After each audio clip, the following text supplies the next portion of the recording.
What's up, folks? This is a very, very special podcast episode because I was actually the one getting interviewed for this time.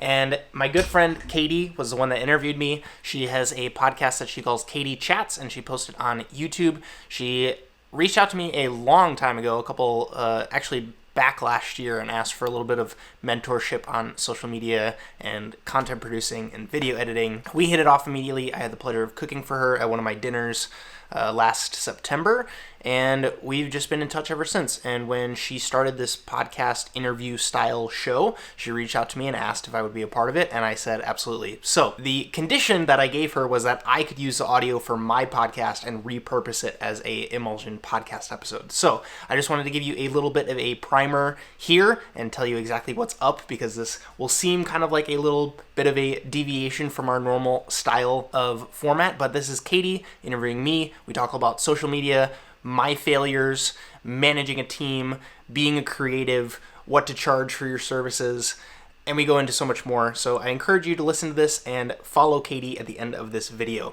Thank you so much. I hope you enjoy it. So I've heard that serial entrepreneurs, they don't actually, I asked one, he's like, I don't plan for the future. He's like, I only plan in 3-year increments. Sure. Which I can see why, but I guess everybody has their own little thing. I think it makes sense though, because you don't really know what's going to happen with your business in 5 years or 10 years. The real question is, what actions are you going to take today that are going to impact that 5-year thing? Mm-hmm. And if you have those things, you should do those. Yeah. But if you don't, what's the point? Right? Yeah. I was literally thinking about this morning, lying in bed, because Anna, my girlfriend, was stressing about something at work. Mm-hmm. And I was like, realistically, how much of your own energy are you actually putting towards this? Mm-hmm. And how much of that energy is actually going towards helping it? Do you know what I mean? Right. As in, some things you can't control. You just can't. Mm-hmm. You just have to let it go. Yep. I talked to her about, she mentioned to me, she's more like the long-term planner. Totally. So that's probably why she, stresses. I mean, that's why we were able to be long distance for 5.5 years. Yeah. It was long-term thinking. Yeah, that's great. Kind of briefly introduce yourself to my audience. That is the hardest thing for me to do right now. There is a lot of hyphens. I spent previous to this, I spent 8 years in Michelin-starred and award-winning restaurants around the world. I went to school for that. I went straight from high school into that, so I don't have any sort of prior career to this whole thing. And during the end of that chef time, I started getting really into online content and thinking about what does the next step look like for me. And for me, that ended up leading me down the path of building my own personal brand. And in a very 2017, 2016 environment, that's when I made that decision, I wanted to be video centric. Mm-hmm. So that led me down the path of video editing, which then leads me to where I am now, which is making YouTube videos and still cooking through private events and a little bit of restaurant consulting. Mm-hmm. And then doing other video projects, because that's a skill that I've built up where everybody wants video right now. So it's very easy for me to, when I'm not cooking all the time, help small businesses around the area. Help small businesses and just make sure that I'm paying the bills in between everything else. Because for the first year or two of doing anything YouTube related, you have to be prepared for it to not bring in any revenue for you. Mm-hmm. So you got to figure out how to supplement that without kind of going bankrupt. Mm-hmm, so. Right. Justin's from the Midwest, by the way, and he kind of sort of recently moved to Seattle. That was also a big change, moving to a new city, because I was living in Europe for 2.5 years. How recent was this? This was a year ago. So a year ago. Well, a year. He's been in 2 Seattle months. for a year. Mm-hmm. So I'm still super new. Yeah. So a lot of that YouTube stuff and personal brand stuff was networking. Mm-hmm. And that's how we met, for sure. Yeah. And actually it's crazy, because living in Seattle for so long, I think you just kind of get used to, and you kind of settle in one place a little bit more, and you're less willing to go out, because for example, I was able to meet Justin, a bunch of other people through it was a tea meetup. It was a tea meetup, but it's funny because I think I find that when you move to a new spot, people are more like you're more willing to go out and meet new people, whereas you don't have living in Seattle for so long, like I would naturally not be inclined to actually meet new people, except I was in that mindset at the time, so that's for another time. Anyway, okay, so let's actually dive into the topics that we're going to talk about. We're going to go into expectations versus reality of entrepreneurship first, which is going to be kind of an interesting topic. So the first question that I have geared towards Justin's experience is kind of what do you see as the biggest misconception of entrepreneurship, in that maybe your expectations when you first started and through mistakes or learning where you are now? Sure. So I spent a lot of time in the 2 years prior to me going out on my own while I was still in a job, doing as much research as I could to try to make sure that I set myself up for success for this quote-unquote leap. And it's funny that I call it a leap because even though I don't have a strict 9 to 5, I don't I'm still not working one single job. I still rely on other sources of income to make sure, like I said earlier, to make sure that my bills get paid. It's such a misconception that you have to quit your job and just go for it, right? The entrepreneurs that I respect and that I've gotten a lot of the best advice from say and have advised other people to build something that can sustain itself while you're still, what is your minimum viable product that you can produce while you're still working your other job, and beta test it, right? Get feedback, get all of that stuff taken care of, so that when you do decide that you're going to make it your full-time thing, you know it's going to work, right? The misconception is that in order to be an entrepreneur, you have to be just go balls to the wall and just quit your day job and raise a lot of money and take out a loan, and it's not true, right? I was making dish of the day videos in the restaurant in Norway on my days off, right? That was the minimum that I could do, and making travel vlogs, that was the minimum that I could do to beta test it and to and it was so valuable because it was I got over all my camera shyness. I got really into video editing so that I knew that when it was time for me to moving to Seattle, I more or less went all in on it. I didn't take another sous chef job. Yeah. So that's my biggest misconception that I've seen in people that are interested in going all in on it. Yeah, I'd say the biggest struggle or misconception is just when you graduate from, maybe you're a high school student or you're a college student and you're graduating or you're about to graduate, you kind of have that thought oh, okay, if I'm going to go into entrepreneurship, this is maybe a full-time thing that I have to just dive right in. Or they are motivated while they're having their job to oh, I have to quit my job right away and figure this out. And it does create a lot of pressure because you have to think about finances and how you're going to actually make this work. What if it doesn't work? Right. And when that's your only thing and that's your only thing that you're going to make money with, you're very sometimes incentivized to chase short-term money. As opposed to if you have a 9 to 5 and this is your side hustle, quote unquote, right? You're doing it because you love it and you're doing it because you want to see it grow and because you're not relying on it for income, and that will cause that kind of slow compounding growth, right? And it will also let you see can this actually make money, and do you actually like it? That's another thing, is that I thought that being a travel vlogger would be the coolest thing in the world. Or I hesitate to say travel vlogger, a food blogger. Someone who goes out to eat at restaurants, writes about their experiences. Right. And I tried it for a little bit. I had a little food blog that I typed up for a little while, and I don't like it. I don't enjoy it.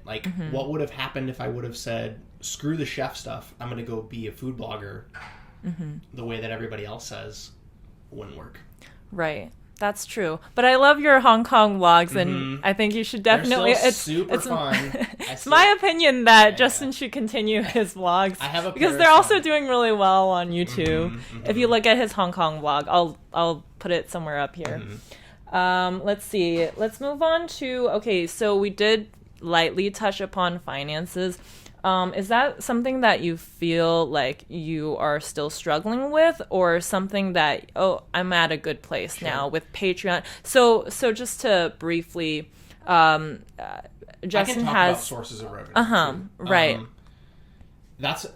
I'm so glad you cover this like you make this a category that you talk about, because it's not something that's talked about enough. I feel like there's always the romantic story of like I said, I quit my job. I think just to talk about it, it's kind of a challenge, but because Justin is very like open in his personality, I decided that we're gonna cover this.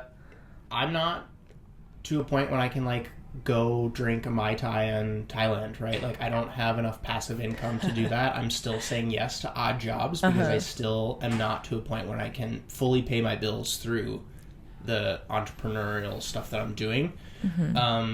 It's starting to take shape a little bit more now. Last year for me was very much so like testing everything, like throwing everything at the wall and seeing what sticks. Like, do I want to do more travel focused stuff, tutorials, photo stuff? I very much so at this point built an audience that knows what to expect when they come to see me now. And brands are reaching out, and like you have to be willing to not make any money for the first part of it. And that's kind of, not a lot of people want to hear that, and not a lot of people can handle that.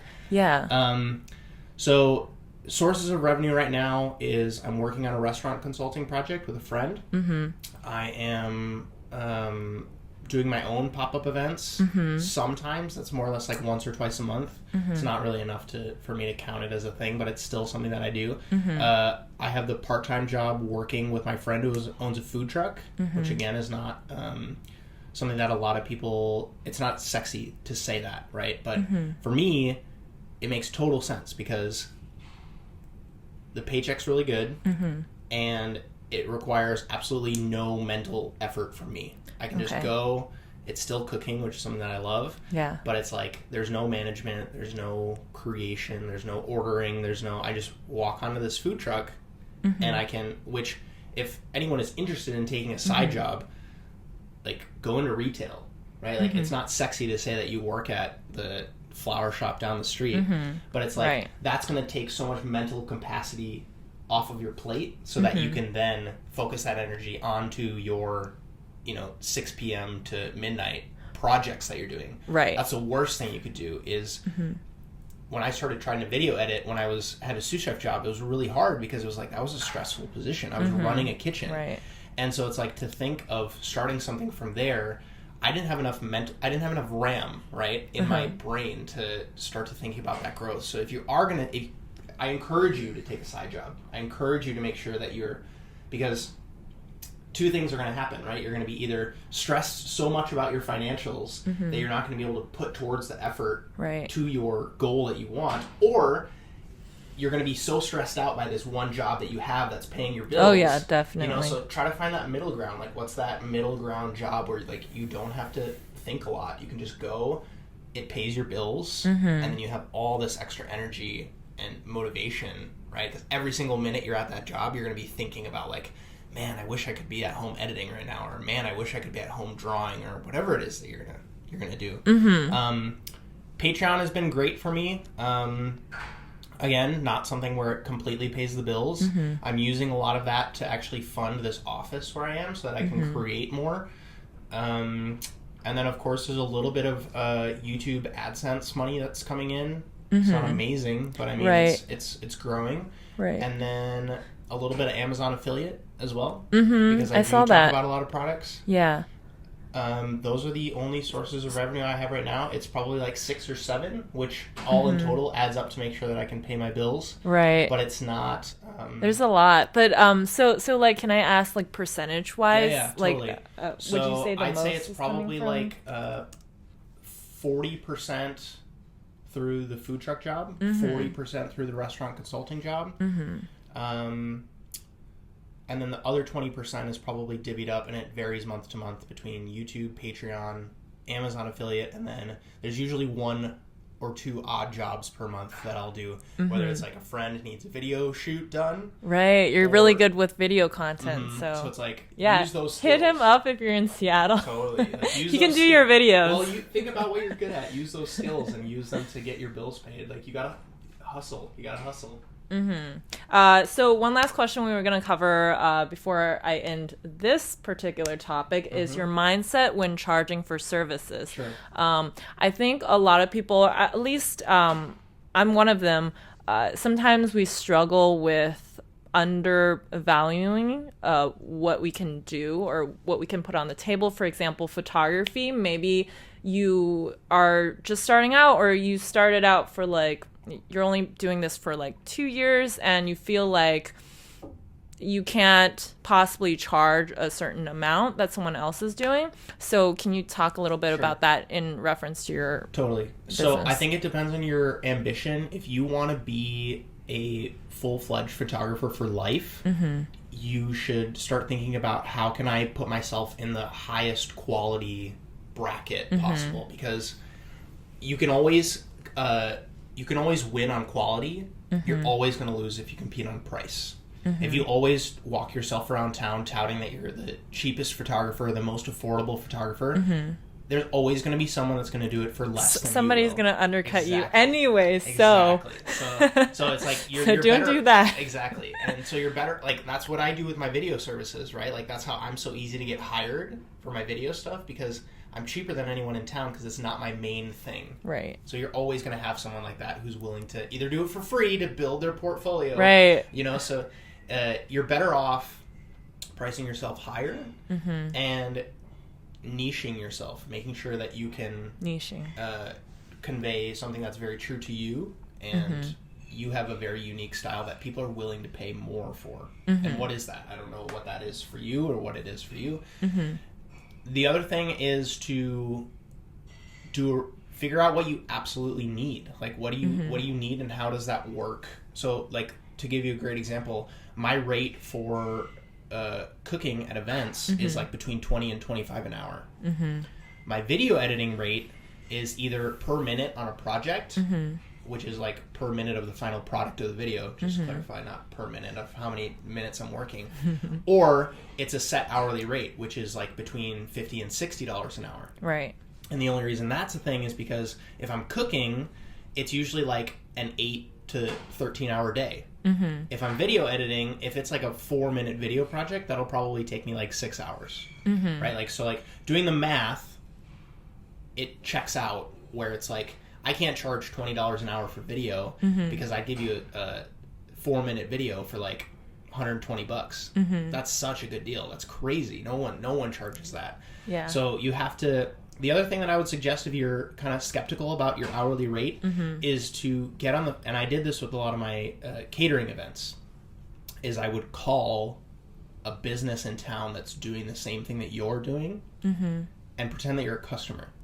Okay. One, because that puts you in the shoes of the people who are going to come to you, so you figure out what it's like from that perspective and how other people treat you as a client. And you also get a flat-out rate because they think you're a customer. Just call, be like, hey, my name's Cady, I work at, just make up a couple, I work at WeWork, you know what I mean? And we're looking to get some headshots for our office people.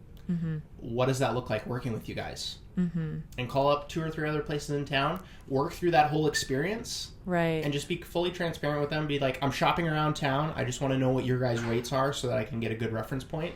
And they'll tell you exactly what it is.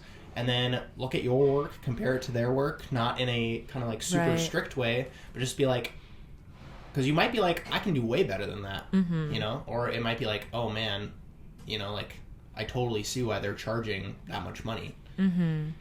So that's my advice. Those are really good tips. So make sure you guys use that. Call them up. This segment is going to be on social media for your business and YouTube stuff. And Justin's a YouTuber, so he's going to answer all of my questions about that. Now, to get started, why do you think using social media is so important for your business or brand? I'm going to pause that and ask you a quick question, because you call me a YouTuber, and it's so weird to be called that. Because when did that become when do you consider someone a YouTuber? Someone who creates YouTube videos. I guess that's a good. And Justin does a lot of vlogging. He reviews. He uploads very constantly on YouTube. I was so self-conscious about calling myself that because I never would have thought that I could call myself that until you get like, what is that number? Or what is that like? Right, like the following. When is that point? Whether it's a following, or like you're bringing X amount of money, or you've made so many videos, or that's a good point. It's just a weird point to be finally called. There's no like. That's a milestone. You can't graduate from somewhere and be called like so they'll call you a YouTuber. So thank you. Yes. That's good. No why is social media important? Yeah, and it actually the reason why I ask it, the other day I just started the Gary Vee book called Thank You Economy, and in the very first chapter he starts off talking about how this book was actually, by the way, it was published years back, and I read the cover, it was 2012 that it was published, so he must have done it in 2010. Sure.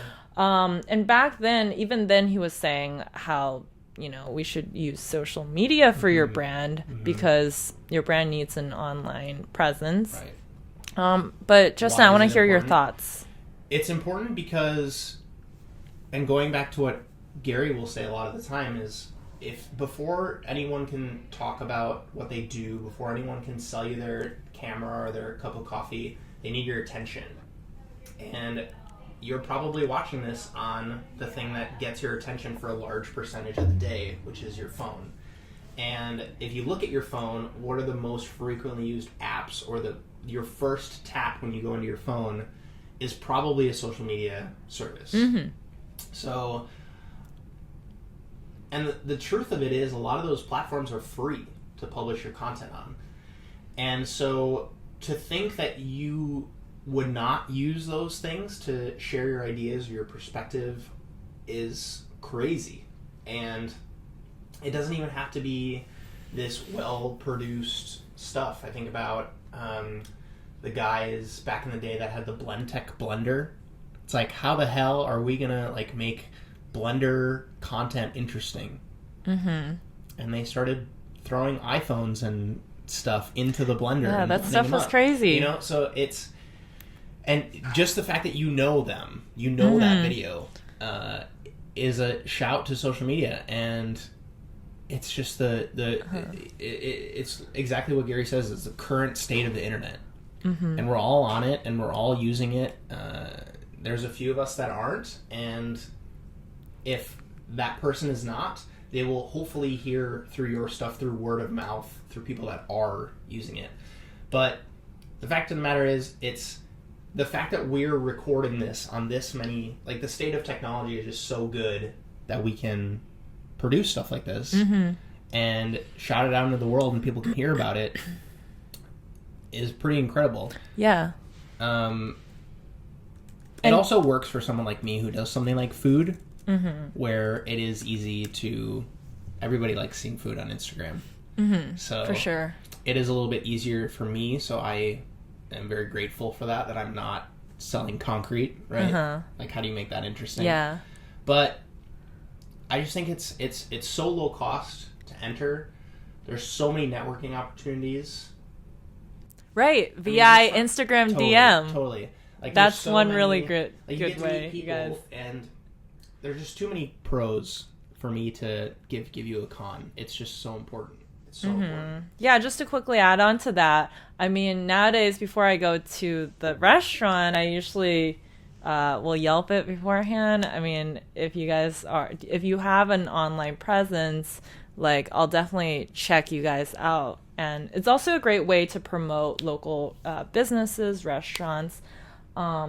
Let's move on to the next question, which is, for you specifically, when you look at your analytics, what demographics do you generally see for each platform? So what I kind of want to get into is, I remember you talked about Snapchat, how like that's so perfect for like teenagers. Mm-hmm. If you're a brand that wants to target to teenagers, 13 to 17 years old. So what kind of demographics do you tend to see on yours? My YouTube demographic is really embarrassing. I looked at it yesterday, actually. It's 99% male, which is really crazy. I make up the 1% female. Cady is the 1% on apparently, channel, which I'm really actually a little bit embarrassed about. I'm trying to figure out how I can kind of. I wonder how that happened. That's my story, right? Like it's probably because if I had to guess, because Justin puts out tech videos, videos about knives. I mean, chef stuff, but I don't know the demographics for the chef community. Sure. It could be more male versus female. Well, that's that is my story. My story is being a male, young, tech-savvy, savory cook. Very tech-savvy. In the industry, and so that generally tends to veer towards the male demographic. If we're talking about, like, being a pastry chef or a bakery shop owner, that is just unfortunately the way that the industry is split up. It's like a lot of the females tend to go towards pastry and a lot of the males tend to go towards the savory side of the kitchen. Okay. And so just because that's the topics that I'm talking about, that's other demographics, it's 50% from the US and the other 50% is pretty much equally split all over the globe, which I think is really cool. I'm really, really proud of that. Yeah. But I think more important, just as important as the demographics of who is on the platform, it's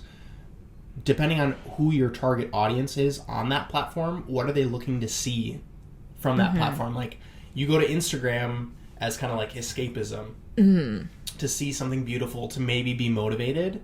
So that kind of content works really well, whether it's motivational, beautiful, or experiential, because you just have 5 minutes, you're going to scroll through Instagram. Yeah. YouTube is a lot more long form, right? Facebook is a lot more short form, and you also have to figure out like what isn't being utilized on those platforms, right? Like just the fact that you're thinking about putting your podcast on YouTube, that's like counterintuitive, right? Like, but it's proved to work really well for me, and most of my audience consumes the podcast on YouTube. So how do you look for those white spaces on those platforms, right? Like, how do you think about publishing a blog to Facebook through the Notes app that they have in Facebook? So it's like people are in Facebook and they see this long block of text. They're on Facebook because they're like catching up with their family or like whatever. So they're more likely to read that there than everybody else on Instagram that's posting long comments to their photos, and they want you to read this story that they crafted. So it's really important to look at which platform you're on and target it different ways, rather than, because I've seen some YouTubers, this was many years ago, but they would kind of automate their items so that their Twitter and even their Instagram, Facebook posts look almost exactly the same. But you really have to look at what audiences are on there and even how long they're willing to read your stuff. The only app that I have that publishes in two places is I have a applet with an app through If This called If This Then That. And every single time I publish a photo to Instagram, it automatically publishes to Twitter. That's the only thing that I'll automate. It's really frustrating when I see other chefs or other restaurants who publish something to Instagram and it automatically goes to Facebook because and they want to Twitter. save time, but it doesn't. It loses it. It loses it because it's like, yeah, it's there, but then it's like that's one extra click that I have to take to view the photo. Right. The reason that I like the If This Then That app is that it actually takes the photo and auto-publishes it to Twitter instead of just putting a link that'll take you to Instagram. Right. I'm not saying that you shouldn't cross-promote yourself like that, but you should just be very aware of, like, I go to Twitter for, like, news and funny stuff. Right. And looking at what people are up to. So to publish a quote-unquote video in Twitter maybe isn't the best choice. Maybe it's really good because not a lot of people are publishing videos to Twitter. Right. Like, how do you game the system and figure out where the attention is and isn't? That's definitely true. It's interesting. Well, so Justin has he manages a bunch of social media platforms. That's the easiest way for me to say it. So Justin is on Facebook, YouTube, let me try this, Instagram, Twitter, Patreon, What am I missing? Snapchat. Oh, Snapchat. Kid. Okay, so as you can see, did I say Twitter? Yeah, you did say Twitter. Basically, Justin, you're on so many social media platforms. How do you make it work, and how do you make the time for it, and what do you prioritize? You have to find a way to not embrace perfectionism. That's the easiest way to fail with managing all these social media platforms. You always have to publish a perfect Facebook post, or you always have to post a perfect Instagram photo, or post a perfectly well worded tweet. It's just not true. So 2 pieces of advice for this is find out what it would look like if it was easy. That's a thing from Tim Ferriss, which I've really taken to heart, which is I carry around a little moment lens that I can just screw onto my phone and take a photo of food up close. And I use that, edit it so it's nice and colorful and looks really nice, and I'll publish that to Instagram. And sometimes it's this weird ingredient that people don't know what it is, and I'll ask people to comment with what it is. And I've fun. seen That's fun, that. Right? People enjoy that. People and I'm the only one that I know of that's doing that with food, right? So it's what is it? And that's easy, right? I made it easy for myself to do that because it's a little lens I clip onto my phone. I'm already prepping the food, so all I have to do is swipe over, take a photo of it, and then edit it later. Yeah. Some people do really well with selfies on Instagram. Figure out what it looks like if it were easy. Try to take your other content. How can you repurpose it? Cady, you're probably going to take this video and split it up into 6 or 8 tiny, smaller videos. And then that can be, turn it into its own Facebook post. Or right, or on Instagram. On Medium, right? You write an article on Medium where you screen grab me pointing at the screen right now, and then that is a post on Instagram. That gets posted on Instagram, right? So don't stress about individual perfect pieces of content. Try to repurpose, recycle. The other thing that I think is really underrated and not enough people are doing it, which also is a great networking piece, is to curate and share other people's content. So whether that's reposting on Instagram, retweeting on Twitter, or sharing people's stuff on Facebook with your own perspective. Right. That is how my podcast started. That is how am I going to make a show every single week centered around food and food news? It creates community. Yeah, that's the only way that I could do it is to use other people's content. And that was what the Emulsion podcast started as, was me talking about the news. Yeah. And it was I would take the news, I would share the facts, and then also tack on my opinion at the end of the story. And that was the first 30 to 40 episodes. I only did maybe 2 or 3 interviews in that span. It was all me taking other people's content, sharing it, but then also making it my own by adding my own perspective on it. And again, what does it look like if it were easy? The first couple of recordings was this mic, my phone, sometimes it was my iPad, video shooting me, and then I would publish that. I would do it on YouTube live. I wouldn't even record it as a separate video. I would write out the show, literally read off of a script, so it's not ad-lib, aka I don't have to edit it then, and then that automatically gets saves published so much as a time. YouTube video. Yep. You guys know editing takes Editing sucks. forever. So how can you set yourself up to make it to make it easy, right? How can you instead of automating, as an alternative? Totally, because you can also automate, right? You can also That's true. I have a friend who posts photos on Instagram, and she uses the same filter for all of her photos. Okay. She's created this preset. And now every single time I see a photo on Instagram, I know it's hers. It's distinctive enough that you recognize it scrolling through. And then she doesn't have to stress about it, right? It's that theory of why did Steve Jobs wear the same outfit every day? Because it made it easy for him. Right. It cut out the decision fatigue from his life. Right. That's true. Same with Mark Zuckerberg. Yeah, he wears the same t-shirt and jeans every single day.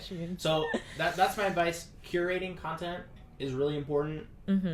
making sure it's easy on you, and not being perfect about the content that you post is really, really, really important. Perfect. What is an area of, it could be YouTube or your social media platforms, what's an area do you enjoy the most and the least?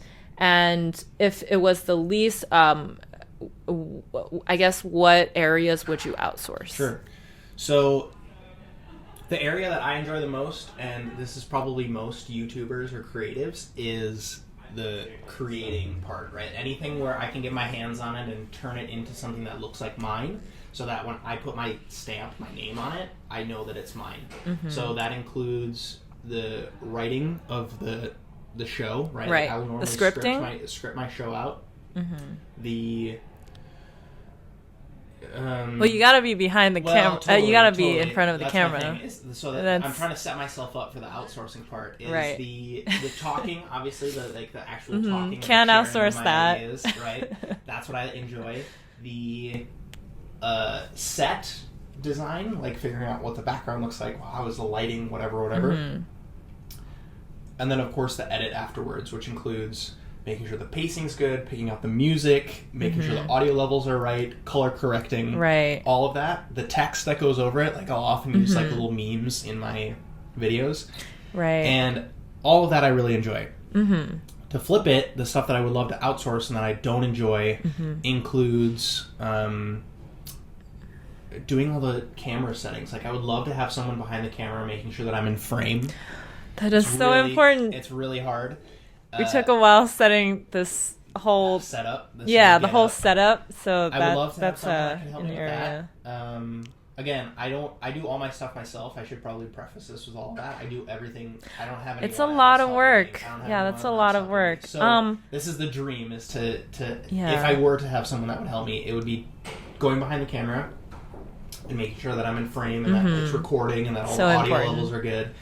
I would also love to have someone that would research the stories for me a little bit more. Okay. For the podcast, that would really help. I've thought about doing that, where it's like I have someone read through the stories, give me a bullet point of each news story, so that I can make it faster for me to. So the prerequisite is that they must be interested in you have to have a unique you have to have a point of view where you know what I would say. Like right. You would look at, like, is it specifically fine dining?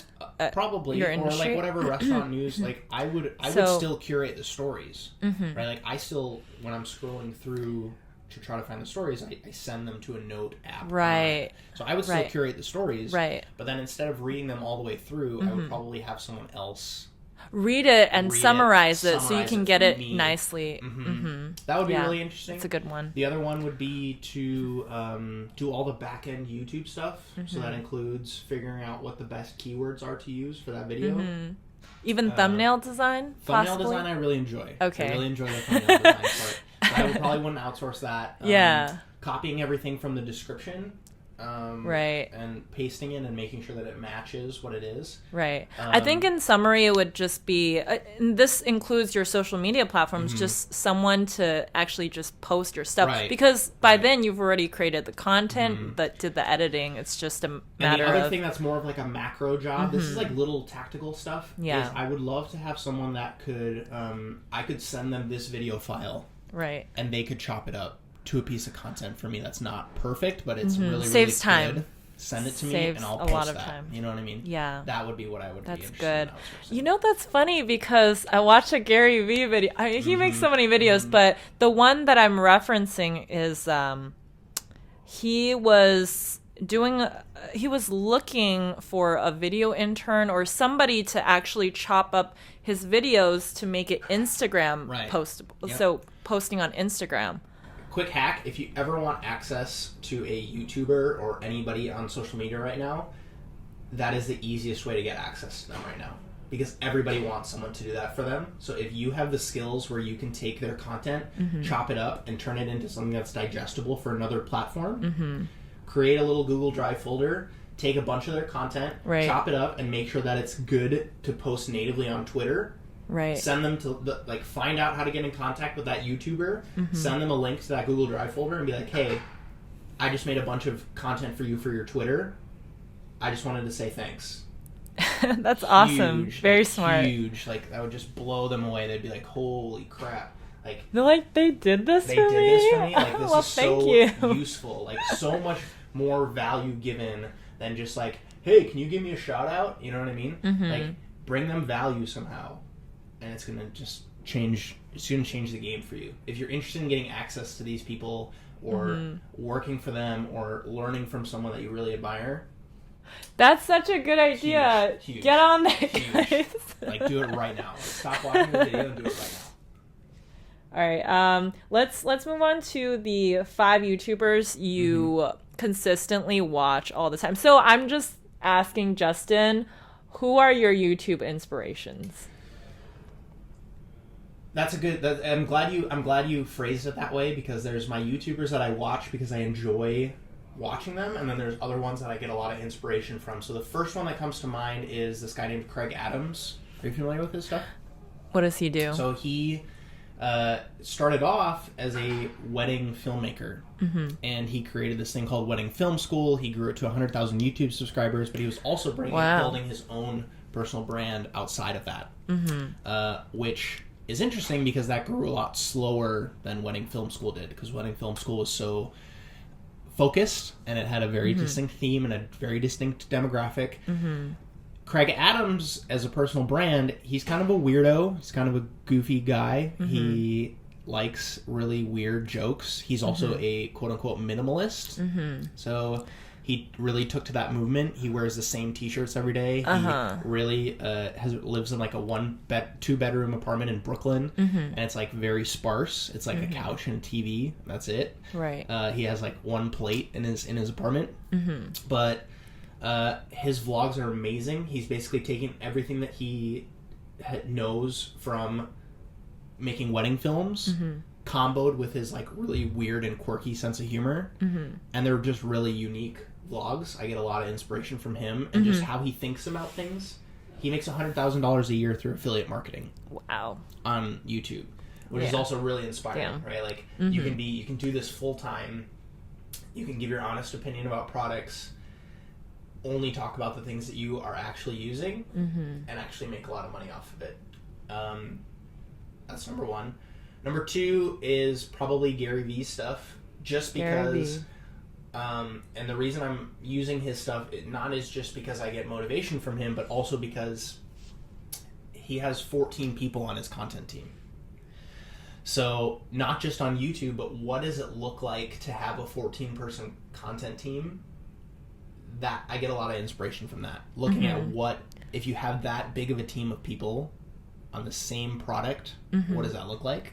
I get a lot of inspiration from that. Right. Other YouTubers. There's this guy named Matt Diavella, who I just got in touch with. Not in touch with, but I just discovered him on YouTube. He, again, bringing it back to this minimalism thing, he directed the minimalism documentary. And so he has a podcast called The Ground Up Show, where he does coffee with creatives and he sits down and talks to them. But because he was a filmmaker and a DP for a long time, he shoots his podcast interviews with 3 different camera angles. Records the audio with really high quality mics. That's gonna be me one day, guys. Totally, no more iPhone life. He edits them beautifully. He puts a color grade on them, and they're just like really beautiful to watch. So again, a filmmaker who has transitioned to YouTube. Really, really fascinating. Who else do I really enjoy? There's this guy named Alex, French guy cooking. Alex, something like that. He's this French dude who makes cooking videos? Yeah, he's like Casey Neistat in the kitchen. Oh, really, really entertaining stuff from him. Really cool. And if I had to think of one other YouTuber that I really get excited when I see videos from them, it would probably be... Justin Khanna. Do you mind if I look? Is that okay? No. Like, leave it. I wanna actually see what my notifications show up. So this last one was really hard. I had to actually go through my YouTube dashboard and figure out who I'm subscribed to. And it's gonna have to be a tie, dude. It's gonna have to be a tie between Peter McKinnon and MKBHD. Okay. Only because they both do product reviews. They're both into tech, but I take a lot of inspiration from them as far as like quality on their product reviews. I get a lot of inspiration from Marquez's product reviews and his aesthetic and the way that he is just really brutally honest about the tech that he reviews. And I'm also really inspired by Peter McKinnon in the way that he also does like vlogs, and he collaborates a lot, and he also does product reviews and really tries to infuse his personality into every single thing that he does. I am the first. I mean, I hate to say that I'm the first because I'm not the first, but I am one of the only people in this space who's reviewing cooking and chef, and I'm a chef YouTuber. There's not a lot of those. There's a ton of tech YouTubers. There's a ton of business YouTubers. There's a ton of photography YouTubers. Yeah. Chef YouTubers, there's not that many. And Justin is the only chef YouTuber with a bunch of knife videos. Totally. That's what recently you've been focusing on. I noticed your knife videos doing really well. Yeah, they're the best performing ones, so who am I to not do more of those? But my thing is, if I discover that it works, right? Like, I'm trying to think, I try to focus on history, and history repeats itself very frequently. So, the first guy who decided he wanted to review headphones or laptops or cameras or whatever, he could have made he or she could have made the best videos on the planet. But if someone sees that it's working, they're going to take that and make it their own. And if that personality is better, or you connect more with that person, it doesn't matter what the quality of the video is, because then it could have just been some soulless corporate brand making that video. People come back for you, right? Like, people come back for you and your personality, and it's the reason why, like, I'll watch the same phone review video from Casey Neistat as I will from Sarah Dici, right? Because they're reviewing the same phone, but I want to know what both of them had to say from their different perspectives. So how do I... That's where I get my inspiration from these YouTubers, is how do I infuse my personality into it? Because I'm the only one that's doing this, and it's working. Other people are going to come along and do it.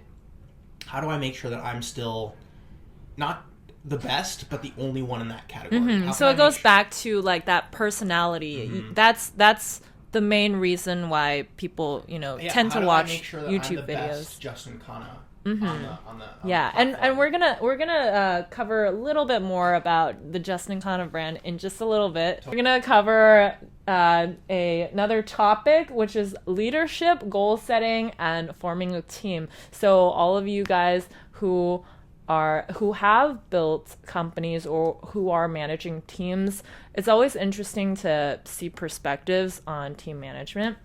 But we're gonna start with the typical day in the life of Justin Khanna. So let me just ask you, what's a typical day look like for you? I wish I could tell you. It's always different. It's so different every single day. And you have to be prepared for that, right? Like, sometimes that might get someone really excited, right? Sometimes that might freak someone out. Like, my girlfriend is the biggest planner in the world, and she would hate to have a day that's different every single day. Yeah. I particularly enjoy that every single day is different, because I enjoy the unexpected. I'm a natural procrastinator, so I love working in the last minute of stuff. And so to incorporate that into my life is just being self-aware and knowing that that's and would you say, Justin, that being an entrepreneur, that is kind of what you should expect? No, because you're in control of that, right? Like, you can control it so that your day is always the same, right? And then if you want to make sure that all the other stuff that's random gets outsourced to someone else, you should do that, right? Like, if you just have to... You shouldn't subscribe to this notion that every single entrepreneur is always running around, always taking meetings and whatever. You're in control of that. And... like, it's one of these things, like, this is rare for me to do a morning meeting. I don't normally take morning meetings because I personally know that I'm the most creatively productive in the morning. So yes, content during his most creative time. Right. There we go. So you're probably getting a really creative perspective from me right now. But that's just you just have to know who you are and know what you thrive in, and you're in control. As the entrepreneur, you should be in control. Perfect answer. Okay, we're going to talk about burnout. So that's an area I feel like a lot of people, not just entrepreneurs, struggle with. But I wanted to know how Justin deals with burnout. Just because, I mean, you're doing social media, right? You're a YouTube personality, and you're also starting. I mean, and yeah, I have 3 side like jobs. You already told right? me. Yeah. Right. So he does a lot of things. Like, how do you deal with burnout? Because I know that you have those days sometimes. How do you get past? It's so cliche to say because everybody says it, but there's this quote that someone says, I think it's Shay Carl, who is also a big YouTuber. He says that every single time you hear a cliche, you should kind of perk your ears up at it because there's always some truth behind it. But the cliche that I want to talk about is you really have to love it. Like, you really have to love it, and you have to be doing it for the right reasons. A lot of people are like, yeah, I am doing it for the right reasons, but it's like, if I ask you why you're actually doing it, you aren't clearly able to articulate it, and you need to create something like deep in there that is going to keep you going day after day after day. So for me, it's not to... You should also measure yourself up against those things, right? So for me, it's not a number goal. It's not to make X number of dollars per year or per month. It's not to get a certain number of YouTube subscribers. My why for me, for a lot of the YouTube content that I make, is because a lot of chefs in the industry complain that there's not enough good cooks out there. And then I also look at those same chefs and they're doing absolutely zero to help with that. And that really sucks. And I know what it's like to be a young cook in the industry and to be ambitious and to really like want to reach for these big goals. And there's not a lot of resources out there other than going to work and getting your ass kicked to help with that. So every single piece of content that I do is engineered in one of 2 ways, either to tactically help you with strategy or to give you escapism. Right? Like, I know that watching a gear video of mine is not going to make you a better line cook. Always. I do give a lot of like tiny tips in those videos to help. But overall, maybe it just gives you a little bit of stress relief after your day. And that actually ties into why Justin continues to make his YouTube videos, because one area I didn't get to cover earlier about social media was that a lot of YouTubers that I see, like, I'll look through their channel and they give up they have really good content, but you see half a year later they start to post less and less and then they stop. But I see Justin, maintaining that momentum, which is so crucial to building up your YouTube. Sometimes I wonder why like people with good content on YouTube disappear. Sure. But it's probably it can be many reasons, but one, it's maybe getting burned out, or one maybe it's could be like you said, burnout, but also like I said, because there's no why. Like there's no defined. You can't be like you can't be like I'm starting a YouTube channel to make money, because you can. It probably like you just. Because those are, again, that's why I mentioned making sure you're measuring yourself against those metrics, is that like if your goal is to make money, you have to be aware that YouTube is kind of like the Wild West and there's no guarantees with it. So if you're going to make financial things, your particularly with YouTube ads, Google AdSense. Yep, it's not. And I mean, like, what happens if the algorithm changes and you don't, you know what I mean? It's so disheartening too. Right? I think a lot of people, younger people who look at YouTubers and they think, oh, you have this many subscribers. I want to also make YouTube my full-time career. But sometimes everybody wants to. Yeah. But it's like, why? Right? Right. Like, it's the classic notion of, I was listening to a podcast the other day where some guy said, like, everybody thinks that the entrepreneurial dream is to build a company and then sell it for $10 million and then sit on the beach and drink Mai Tais all day in Thailand. Right. How many people do you know that are happy drinking on a beach in Thailand? Right? You know, that's funny because speaking of that, just really quick, a lot of digital nomads that I keep seeing these Instagram ads or Facebook ads. You see like the digital nomads, and they're literally on their laptops in Bali or in, I don't know where, like Thailand. And they call themselves like, oh, I'm living like a king, and this is how you can do too, like free workshop. But that's the thing, is that like all those people either have motivating and fulfilling work to do on the beach, right, or that's it.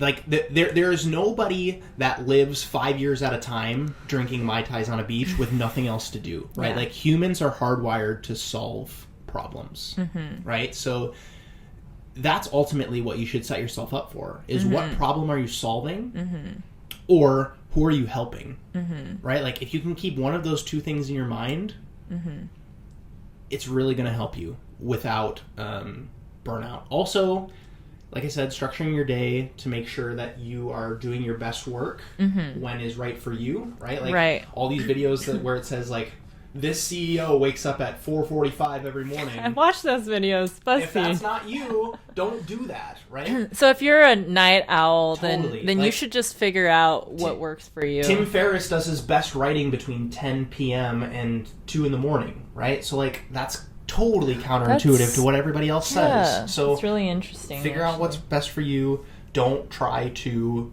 be something you're not. And also, like, make sure that you're creating time to be inspired and to be time to figure out what it is for you that really gets you inspired and motivated and makes you love life, and incorporate that into your day in some way, whether that's nature, whether that's just walking, moving your body for a little bit during the day. For me, it's like cooking for my girlfriend really makes me happy. So it's like I try to incorporate that in my day somehow. And shout out to Anna. Yeah, totally. Travel also really inspires me. So how do I structure my life so that travel can be incorporated into it in some regard? Having those things to look forward to really help prevent burnout, because it's like it's not easy. It's a lot of long days. Also, I was listening to another podcast the other day that said, why can't you work 8 hours a day and build something amazing? Right? Like there's this illusion that in order to be successful, you have to be working 15 hours a day and have a $10 million exit from your company and go from 0 to 10 million subscribers in a year, right? Like it's just not, that's the unicorn story. Right? Like there's so many other ways to be successful, quote unquote successful, right? Like figure out what success is for you. Yeah. And make sure it's sustainable. Because it's like half those people that go from 0 to 10 million also aren't around 6 years later. So what would you rather have, right? Like would you rather have that 0 to 10 million in a year and then 6 years down the line no one knows who you are? Or would you rather have a 20-year-long career? Yeah. That's more sustainable. I don't know. It's different for everybody. So good answer. Figure out what that is for you. I remember you saying, you should mention about are you still trying to do the media company, right?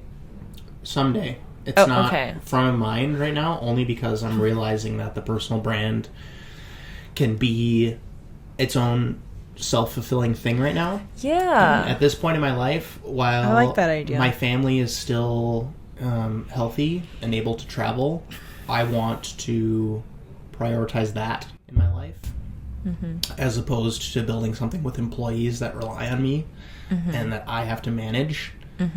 Because, again, and we can get into that in the team building thing, I started to realize that I was not at a point in my life where I wanted to manage a team yet. I'm completely content putting out my own stuff and being in complete control of that. And if I want to go to Asia for 2 weeks with my dad, no one is relying on me for income. And that's what I want right now. In 5 to 10 years, I definitely want some sort of standalone media entity that can function on its own with employees and staff and big projects and whatever. But right now, I would hate to build this media company knowing that I sacrificed all this time with my family only to in 5 years be like, okay, now I'm ready, it's up and running, and then my dad is sick, or my little brother's in college, and you don't want to live with regrets. Totally. So and you want to prioritize family. While I have this time right now, I'm looking at it very like in the moment and making sure that I'm building something that can sustain that. Okay. But it's still setting myself up for success later, right? Like, if I can get enough YouTube subscribers, then when the media company launches, the audience is already there, right? So it's like, there's this thing that's working, but it's also like setting myself up for the next thing, which is going to happen. It just, again, that's what people mess up with so hard, is like that patience thing, right? Like, they want it right now. Like, I want a media company. I could say I want it right now. When in reality, it's like, what's the difference if I have it in 10 years? What are you trying to do for the Justin Khanna brand? And we're going to ask him about his 2018 end of year goals, as well as briefly touch upon 5 or 10 years, what he wants his life to look like. So ultimately, in the rest of 2018, I have some very specific number goals that I'd like to hit as far as like followers. Tell us. Oh man, I would love to have. I have it on my calendar for 10,000 YouTube subscribers. 10,000. At the current rate it's going, I want to up it to get to 100,000. Just because I think it's really important to have that carrot that's just kind of like just out of reach, so you reach for it and you try to like. That's awesome. You know, like because. Yeah. It's that shoot for the moon and you might land among the stars thing. Like if I have 10,000 and it's really easy to reach it, I'm less likely to hustle hard to get there. If I keep this thing that's like 100,000 or 50,000, if I hustle hard to get there and I get to 47,000, oh man, that sucks because I didn't reach my goal. But it's way better than 10,000. Exactly. Right? And Justin, because he mentioned that, we're going to keep him accountable, okay? Because it's on the video. So we're going to revisit at the end of 2018 and see. So again, that's like, how do I do that? That has to do with really good for accountability. Right. That has to do with like, what am I thinking about as far as like collaborations and working with other brands who can like, get my name out there, and how do I leverage current topics and ride the wave of other things. Perfect answer. So what else? That's I would like to make it my full-time thing. Make YouTube my full-time thing. I don't know if it's completely possible because this restaurant consulting thing might make that my full-time thing, and then YouTube might be my side hustle that could be a full-time thing. But diversifying myself, that's another goal for 2018, is to diversify myself enough so that even more than now, because like all the social media had 3 or 4 jobs where it was like, I realized when I hit 1,000 Instagram followers, I was like, this is awesome, but what if Instagram goes away tomorrow? That's true, because you don't really own the platform. Sometimes we don't really think about it that way. Like, even YouTube, right? We don't necessarily own that platform. How do you set yourself up so that if that platform goes away or changes... It's a tough one. It's really hard. So, email list. How do I grow my email list more? Because that is rock solid concrete. If you have a strong email list, you're strong good. Email list, guys. Instagram and YouTube for me right now are on the same page. I actually have more YouTube subscribers now than Instagram followers, which I never thought would be a thing, but it's so exciting. It's so exciting. How am I pushing more people to Twitter? How am I growing Facebook? All of those things, diversifying myself to make sure that if YouTube goes away, make sure that my Patreon fam is strong or whatever, so that if I show up on another platform, the next platform, people are still going to be there. They'll find you. Okay, good question. Good answer. Good question. Let's talk about 5 or 10 years. Like, just tell me like the big picture. Totally. Where? The goal is to still be cooking in a way that is sustainable and can hopefully inspire the next generation to think about what they can do outside of a restaurant. So trying to think of does it look like a media company? Does it look like a restaurant studio space where we shoot content and also serve people food? Is it this constantly traveling thing where I have a small team of people and I do a bunch of speaking engagements at culinary centers to inspire the next generation? That would be fun. While also doing dinners with chefs in that city who are also doing like what does that look like? I just think that all of this whole thing with the personal brand started from being frustrated with the current state of restaurants, and how very frustrated. Totally frustrated. How do I be successful as a chef in a sustainable manner, where not only am I happy, but I'm making people happy and my staff is happy? Usually one of those goes away in restaurants, right? Like either the chef is miserable or his or her staff is miserable or the guest isn't having a great experience. Yeah. It's really hard to hit all three on the head. And why does it have to look like a restaurant? Why does the ultimate goal for a chef have to be a restaurant in a 2017, 2018, 2025 vision? Right. So that's where I'm at. Good answer. Let's talk about team management and the struggles of managing a team. So, for example, getting everybody on the same page. But let's talk to Justin about his view on that. So 2017 was the first time that I experimented with a team of my own. Prior to that, I had amazing management experience as a sous chef, which frustrated me a lot. I was really frustrated with the fact that they kind of like took the knife out of my hand and slid a clipboard across the table, and they're like, manage the kitchen, which really frustrated me because I didn't understand why, if I was the quote-unquote best cook in the kitchen, why am I not cooking? Right? And that was really frustrating for me to wrap my head around. And if you're interested in doing any sort of management, this is something that I discovered maybe about a month back, and I wish I would have discovered it before I had the audacity to think that I could build my own team with that mentality.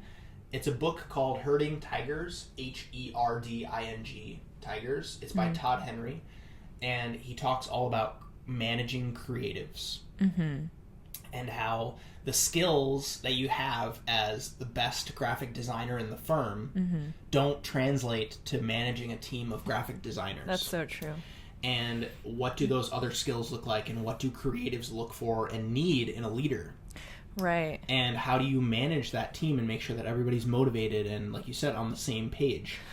And it was something that I really struggled with when I formed this team. So the team was me, another chef, a videographer, and then someone to help us with product sourcing and a little bit of front of house. Right, mostly stuff. For your pop-ups, Exactly. Right? Seattle pop-ups. Not content focused. The videographer was supposed to help with content, but my problem was that I still wanted to be in the arena.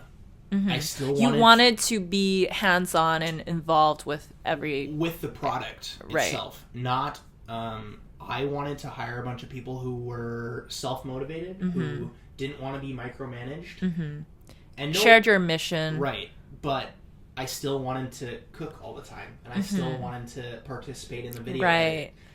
And for me, that was the reason why it didn't crash and burn.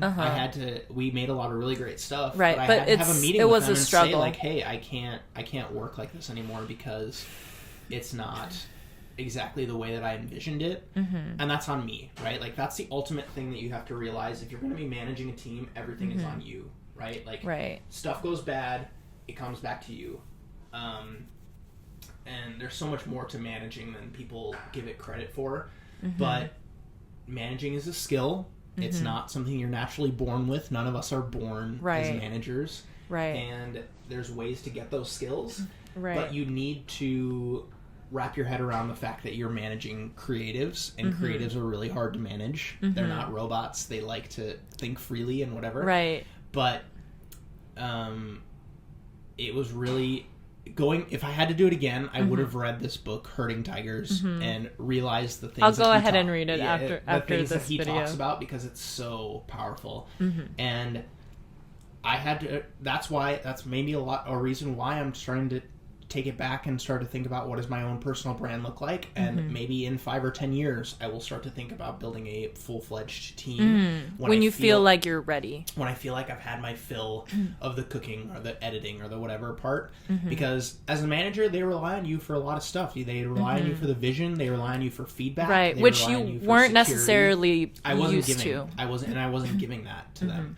I was wanting to be in the arena with them, and I wanted to work with them, which I respect a lot in managers, but a lot of times it doesn't necessarily lead towards the best team dynamics when you're putting yourself on their level.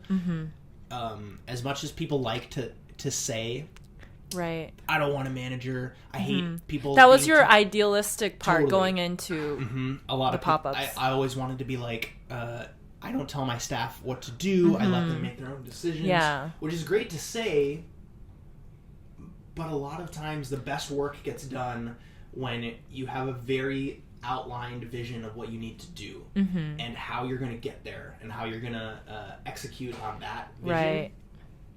That makes a lot of sense, though. Yeah, because then you can measure your progress, right? Like, if you're the only one that you're accountable to, how do you know if you're doing a good job? How do you get that satisfaction from a job well done? A lot of that comes from getting positive feedback from your manager or your leader. Right, that's true. So those are definitely the things that I learned.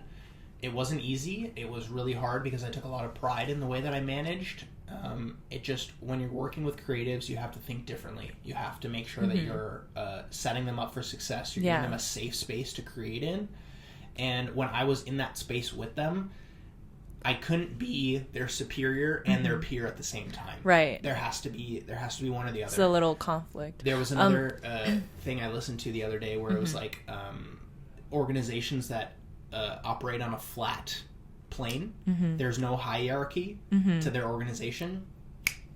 Fails every time because there has to be a hierarchy. There has to be a chain of command. There has to be a level. There has to be levels. Well, so what's the action item for someone wanting to start or build or have a team? Sure. If you feel like you have the skills to manage, you should do it. But if not, I would suggest doing what I did, which was get my management experience when you have someone managing you. Does that make sense? So for me, that was being a sous chef, where above me there was the executive chef, and then underneath me was kind of like this team of cooks. And that was really, really valuable because I had someone managing me, making sure that I was being accountable towards these certain measurables. And then I also had a team of people that I was in charge of managing. And that was a really great safe space for me to experiment with what kind of managing works, what kind of managing doesn't. Right. And I was an idiot and tried to flip it on its head.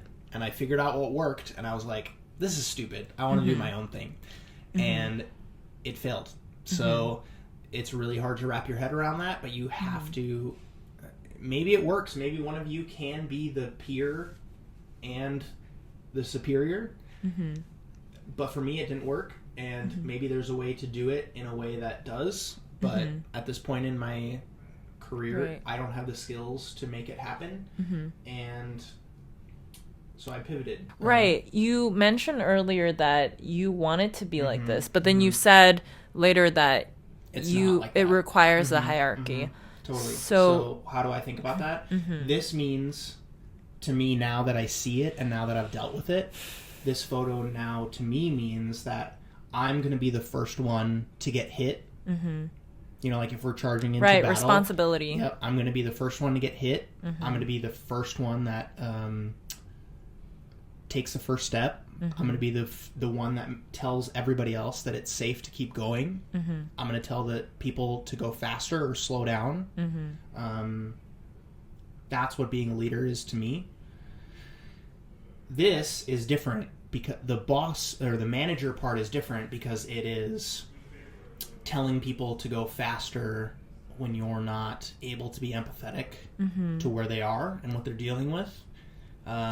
It sometimes works because you're able to look at it from the top down and see exactly what's happening. Right. But it doesn't this works from one perspective. This boss is probably a very effective boss in managing these people, but looking back, they don't think the same way.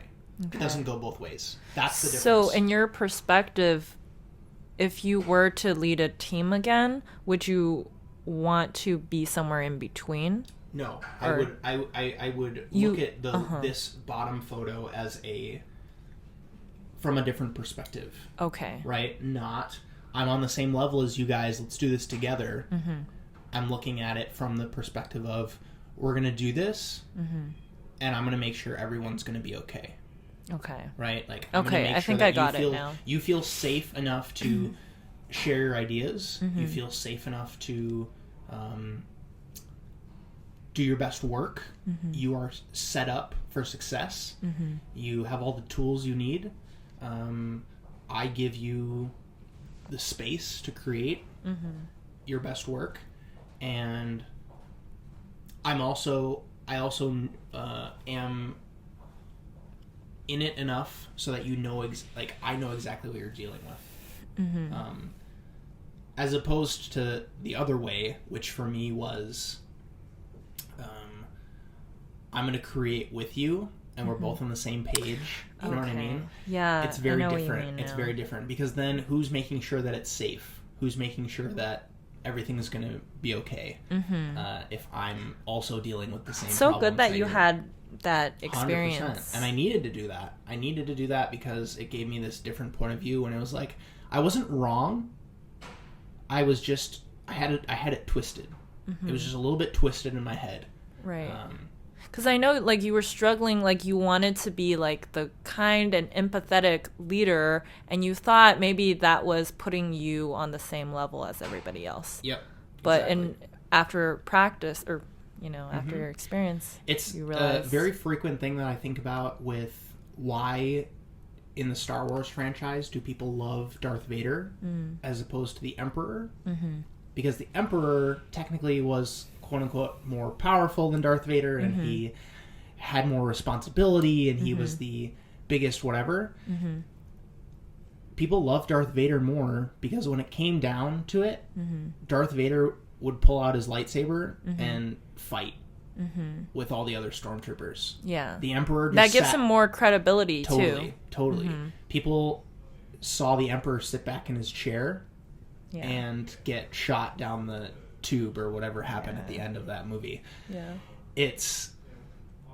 That's the difference. And that's Darth Vader's here, the Emperor's here. That's the difference. Yeah. And I thought about that a lot. And finally now I see it. Just one more quick question. This is related to Gary Vee. He said something in one video. This was the Ask Gary Vee show segment. He said to this college student that, this somebody who wanted to move into getting paid customers, but currently they just had a YouTube. So they were just trying to monetize and then maybe bring on a team. Gary was saying, like, you should wait because the longer that you wait, he says that too many people are impatient and they just want to jump ahead of the gun. And he said you should wait, but what are your thoughts on it? Because when I was watching it, I was like, is it only for specific circumstances or just across the board you should wait to be able to charge more or to monetize better? Should you always wait? Right. So Tim Ferriss also has a very similar point of view on this, where you should be patient with it, focus on growth, and focus on hitting a critical mass, and then you should start monetizing. Because his theory is that you could start monetizing at 30,000, start chasing a bunch of small sponsors that will maybe pay your bills, or you could just focus on growth. When you hit 100,000, then you go to the big guys and say, look what I built, pay me more, right? And that will pay off over the long term more. Right. I've also seen it go the other way. Because timing is important too. Totally, where you start offering all this stuff for free. To give an example, there's this YouTube channel here in Seattle actually called Chef Steps. And they started putting out content for free. They were teaching you how to make these recipes. They were blah, blah, blah, blah, blah. And then all of a sudden they came out with this product, which was an immersion circulator. And then every single thing became a commercial for this product. And everybody got pissed off. They were like, you kept making all these free videos and now all you're doing is trying to sell us. And so that they're was called something and that was sellout. something that I switched. I wanted to turn it on from the beginning. I wanted it to be known that I would be sponsored eventually. I was interested in pursuing people to sponsor my content. If you want to support me, there's a way to do it. That's to prevent this sort of thing. Any sort of backlash, very transparent. Like, listen, I want to keep creating this content. And that also comes back to making sure your why is people very appreciate well-grounded. that Totally authenticity. Yep, and letting them know, like, hey, this stuff's not cheap. I have to pay my bills. This is exactly how I want to do it, and I'm not going to. None of my stuff is behind a paywall. You don't have to pay to get my best content. All my content's free. Yeah. But just so you know, in the future, stuff might be sponsored. It's one of the reasons why when I had 8 viewers on my podcast, I would say, today's beverage is this cup of coffee that I'm drinking. You know, like, today's beverage is this. Because one day it could be Totally. that And you were then sponsored. your And you can audience- still do the same thing. Your audience People is won't be completely jilted. primed for it, right? Like, they're completely ready. It's not out They of won't the be like, blue. what? They're not like, what? Like, are you this doing this this? podcast used to be free, and now he's asking me to pay this money for it. I sell out, you know? Like, I'm giving away my best stuff for free. I'm giving you insight. You can ask me any questions you want, and it's all completely free.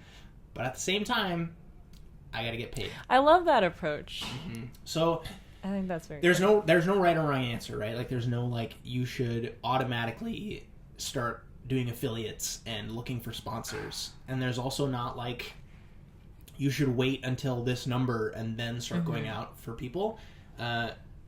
My question is always, when I reach these crossroads, my question is immediately, can I do both? Finish off this interview with one question, and then we're going to move on to Justin's plug. Okay, so the question is, Justin, what would be a huge win for you right now? A huge win would be to get a brand that I never would have thought to reach out to me, and ask me to work with them. And I can't tell you what those brands are. It's just going to happen once, and it's going to feel like a win. I'm trying to make sure that it's a little bit. I don't set myself up for disappointment. I just want to be, like, pleasantly surprised when it happens. I just want to keep creating until it happens. That would be a huge win. I tweeted out the other day that I wanted a silver play button, which is for 100,000 YouTube subscribers. That would be a huge win. That could be you guys. That's true. So I remember what it's like. Maybe I'll send Cady the photo and she can put it up right here where it says, it's a photo that I posted last summer where I was literally begging people on Instagram to subscribe to me on YouTube because I wanted 100 YouTube subscribers. I was at like 94 YouTube subscribers, and I was like, I just want to get 100.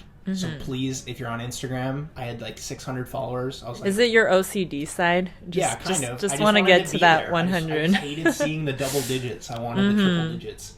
And now it's like 300 subscribers a month is what I'm growing at, which is really great. good. It's really good. And so that would be a huge win, the silver play button. Oh, yeah. Another thing that I have on my goal sheet for 2018 is to do a public speaking gig. I would love to do a public speaking event where the audience is right and I can share. This is also a great format. I'm not saying this is public speaking to me. This is sharing my ideas to the public. But a live public speaking event and to get paid for it. That would be a huge win for me. Maybe college students watching this from UW I'd love to speak will at your conference or whatever you have coming up. If it would be a great fit. For sure. Okay, well, last thing is just plug whatever you want. So tell us about your latest project, what you've been up to, and some links for people to connect with you. Sure. I'm going to be putting Justin's YouTube channel right here or down there in the description. Down there. YouTube's weird with their annotations these days. But yeah, I would love for you to subscribe to me on YouTube if you want. I am. What do you post? What do you post? So that's why I'm saying I'm hesitant to suggest it, because I post a lot of chef related content. I do a weekly podcast called the Emulsion, which if you're interested in learning a little bit more about chef news or being a creative in the food industry, that's what that podcast is for. And I also post that on YouTube. So travel vlogs are also on YouTube. They don't happen as frequently as they used to, just because I'm not traveling as much as I used to. He's a follow busy me guy. on Twitter if you're into tech and news and funny stuff and videos that are interesting. Don't forget Instagram. Khanna, beautiful food photos and just photos of my mug is on Instagram. And then if you're interested in supporting me, go on my Patreon. Also, if you're really into the chef space and you really want to get into the more gear side of things, news, food photos of other chefs plating that's inspirational, sign up to my email newsletter. That's also available on justinkhanna.com/newsletter. I would love for you to join that. But again, a lot of my stuff is very targeted towards the chefs. So if you're not interested in that, make sure you're subscribed to me on Twitter. So if I do an interview like this, I can share it with you where it's not 100% chef related. It's social media, business, leadership, all that stuff. Just to add on to that, I'm not really, I mean, I'm a good example of being subscribed onto Justin's YouTube and follow him on Instagram without being in the, I guess, the chef space. Totally. So all of you foodies, I think you might also be interested in Justin's channel, because he does food reviews, and he's just a very engaging, entertaining personality. So if you really enjoyed our conversation and you like his personality, you can also go ahead and check him out on YouTube. Absolutely. Thank you for that. Yeah, no problem. All right, so just to end the video, what should I say? Oh, video interviews every Sunday. I try to upload every Sunday, and so the people that I interview are creatives and entrepreneurs and industry leaders in different industries. I feel like I'm repeating myself. So videos every Sunday. Please make sure you're subscribed onto my channel and even turn on notifications if you love me. So I'll see you guys next Sunday for more videos just like this. And please feel free to comment below what was your favorite part of this interview, and what would you like to kind of learn more about. And also, if you have any recommendations on people or guests that I should interview, please leave them down below, and I'll definitely consider it. That's absolutely something you should do as someone who also hosts their podcast. If you, as a listener, want access to someone, she can get it. Collab. And it's really... Collab with me. Podcasting and interviewing is the most underrated way to connect right now. If you don't have a podcast of your own, or a way for people to interview, for you to interview people, Cady has that. And if you want access to them, if you have a question that you want answered, even someone that feels way out of your league, she has the platform to make it happen. So I really encourage that. I encourage it on my podcast. Appreciate the plug. You should absolutely suggest people for Cady to interview. Because she comes up with a really thoughtful question. This was really fun. Yeah.